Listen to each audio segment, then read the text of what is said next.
Jubilee hills ఉప ఎన్నికకు time దగ్గర పడుతుంది. నవంబర్ 11 పోలింగ్ జరగనుంది. బీజేపీ ప్రచారంలో స్పీడ్ పెంచింది.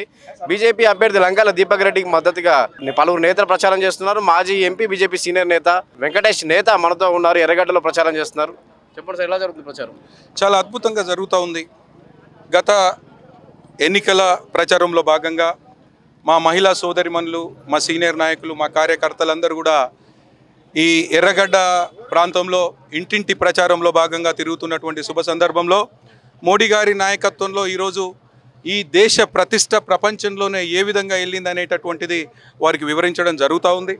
అదేవిధంగా ఈరోజు తెలంగాణ రాష్ట్రంలో గత 10 సంవత్సరాలలో అధికారంలో ఉన్నటువంటి బీఆర్ఎస్ పార్టీ ఈ జూబ్లీ హిల్స్ నియోజకవర్గానికి చేసింది శూన్యం అని చెప్పేసి ప్రతి ఇంటికి వెళ్ళినప్పుడు అక్కలు, చెల్లెలు, తల్లులు అందరూ కూడా వాళ్ళే చెప్తా ఉన్నారు. అదేవిధంగా ఈరోజు అబద్ధపు హామీలతో, అసత్య ప్రచారాలతో, ఆచరణకు సాధ్యం కాని హామీలనిచ్చి ప్రజలను తప్పుదోవబట్టి అధికారంలోకి వచ్చినటువంటి పార్టీ కాంగ్రెస్ పార్టీ. ఈరోజు 6 గ్యారంటీలు అనే నేపంతో 100 రోజుల్లో మేము 6 గ్యారంటీలను అమలు పరుస్తామనేటటువంటి అంశాలు వాళ్ళు చెప్పడం జరిగింది. మరి ఈరోజు దాదాపు 2 సంవత్సరాలు కావస్తూ ఉంది. 4000 నిరుద్యోగ భృతి ఇస్తా అన్నారు, ఇవ్వలేదు. వికలాంగులకి 4000 పెన్షన్లు ఇస్తా అన్నారు, ఇవ్వలేదు. ప్రతి మహిళా తల్లులకి 2500 రూపాయలు ప్రతి కుటుంబానికి ఇస్తానన్నారు, ఇవ్వలేదు. బీసీ వాళ్ళకి 1,00,000 కోట్ల బడ్జెట్ ఇస్తా అన్నారు, ఇవ్వలేదు. 12 లక్షలు ప్రతి దళిత కుటుంబానికి ఇస్తా అన్నారు, ఇవ్వలేదు.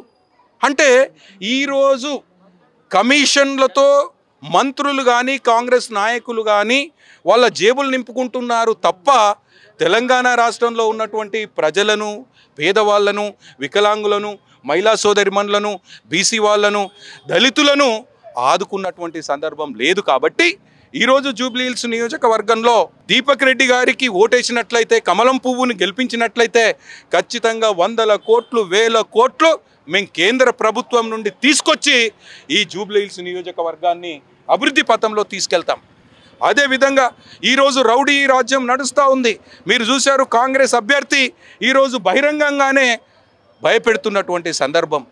కాబట్టి రేపు ఈ జూబ్లీ హిల్స్ నియోజకవర్గంలో కాంగ్రెస్ కోటేస్తే ఎంఐఎం కోటేసినట్టే. ఎంఐఎం, కాంగ్రెస్ రెండూ కలిసి కూల్చివేతలు చేస్తాయి. హైడ్రా పేరుతో పేదల ఇండ్లుని నాశనం చేస్తున్నాయి. అదేవిధంగా ఈరోజు జూబ్లీ హిల్స్ నియోజకవర్గంలో కేసీఆర్ గారి ప్రభుత్వంలో డబుల్ బెడ్రూమ్ అన్నాడు, ఒక్క ఇల్లు ఎక్కడన్నా వచ్చిందా? కాంగ్రెస్ ప్రభుత్వంలో ఇందిరమ్మ ఇల్లు అన్నారు, ఎక్కడన్నా వచ్చిందా? కాబట్టి జూబ్లీ హిల్స్ నియోజకవర్గంలో ఉన్నటువంటి ప్రజలందరూ కూడా గమనిస్తూ ఉన్నారు. దీపక్ రెడ్డి గారిని కమలం పువ్వు గుర్తుకు ఓటేసి గెలిపించినట్లయితే ఖచ్చితంగా శాంతి భద్రతలు పరిరక్షించబడతాయి. కేంద్ర ప్రభుత్వం బీజేపీ మోడీ గారి నాయకత్వంలో పనిచేస్తుంది. కాబట్టి 100 కోట్లు, 1000 కోట్లు మేము తీసుకొచ్చి ఈ నియోజకవర్గాన్ని అభివృద్ధి పథంలో తీసుకెళ్తామనేటటువంటి ఆశాభావం మాలో ఉంది. ప్రజలు కూడా వాళ్ళు విశ్వాసంతో ఉన్నారు. కాబట్టి రేపు రానున్నటువంటి కాలంలో 11వ తారీఖు జరగబోయేటటువంటి పోలింగ్లో భారతీయ జనతా పార్టీ ప్రపోజ్ చేసినటువంటి అభ్యర్థి దీపక్ రెడ్డి గారి పువ్వు గుర్తుకు ఓటేస్తారనేటటువంటి అంశాన్ని సందర్భంగా తెలియజేస్తూ మరొకసారి ఒక సీనియర్ నాయకుడిగా, ఒక ఎక్స్ బ్యూరోక్రట్గా జూబ్లీ హిల్స్లో ఉన్నటువంటి ప్రతి అక్కకు, చెల్లెకు, ప్రతి ఓటరుకు నేను 2 చేతులెత్తి విజ్ఞప్తి చేస్తూ ఉన్నాను.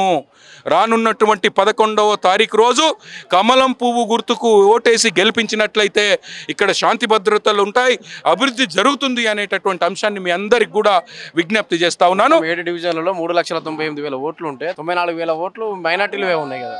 మరి ఏ విధంగా ఈరోజు మైనారిటీలు కూడా, మేము మైనారిటీలకు వ్యతిరేకం కాదు. భారతీయ జనతా పార్టీ అనేటటువంటిది టెర్రరిజానికి వ్యతిరేకం. అసాంఘిక కార్యకలాపాలను ఎవరైతే పెంచి పోషిస్తున్నారో, శాంతి భద్రతలను ఎవరైతే క్షీణింపజేస్తున్నారో ఆ వర్గానికి వ్యతిరేకం తప్ప మేము మైనారిటీకి వ్యతిరేకం కాదు. కాబట్టి మెల్లమెల్లగా మేము తీసుకొచ్చినటువంటి త్రిబుల్ తలాక్ కానివ్వండి, మేము ముస్లింలకు చేస్తున్నటువంటి అంశాలు కానివ్వండి, అన్నీ కూడా ఈరోజు మైనారిటీ వాళ్ళు కూడా పరిశీలిస్తున్నారు.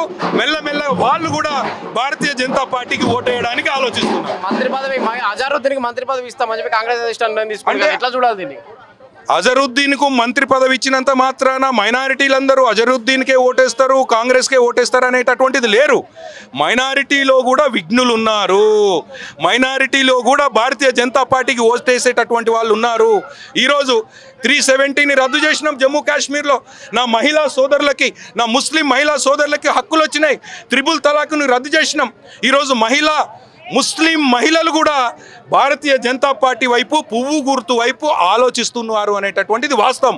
కాకపోతే బయటికి రావట్లేదు.